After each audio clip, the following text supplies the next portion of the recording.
Jo sóc un cul de mal seient, sempre remeno moltes coses. De tant en tant, tampoc gaire sovint, però algunes vegades havia trobat dibuixos del Pere Calders, amb altres projectes. Llavors, amb el material que jo tenia, les coses que menys o menys estaven localitzades i moltes coses noves que hem trobat, doncs hem fet aquesta exposició i aquest llibre. L'única cosa que es coneixia una micona era la part dels acudits de guerra, però en canvi tota la part de publicitat dels anys 30, la feina a Mèxic com a dissenyador i il·lustrador d'enciclopèdies, la part de disseny editorial, o sigui, havia fet maquetes per diaris i revistes, tot això no se sabia. Jo crec que aquest llibre canviarà molt la percepció del Pere Calders. Hi ha un Pere Calders abans i un després d'aquest llibre. Quan tens un tema així, és que és fantàstic, perquè jo havia conegut el Calders, o sigui, això et dona un avantatge. Amb la Tessa ens coneixíem, perquè havia fet feina a l'exili, per tant també ens coneixíem. I després, doncs, cada cosa que he anat trobant, he anat compartint amb ella, aleshores ha sigut una mena de recerca compartida molt apassionant. Jo crec que hi ha unes peces molt bones, la gent es quedarà molt sobtada,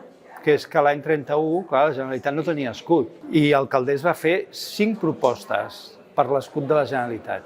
I 2 molt divertides, perquè en lloc de, diguem-ne, fer un escut oficial, encarcarat, va fer un escut de progrés. No? I aleshores, a les 4 barres són 4 xemeneies, a davant hi ha 4 transatlàntics i a darrere 4 fàbriques. I allò havia de ser l'escut de la Generalitat. I llavors, clar, el dia que trobes això i li ensenyes a la filla que no ho coneixia, hosti, passa alguna cosa, que ja va més enllà de la recerca, alguna que és una cosa humana.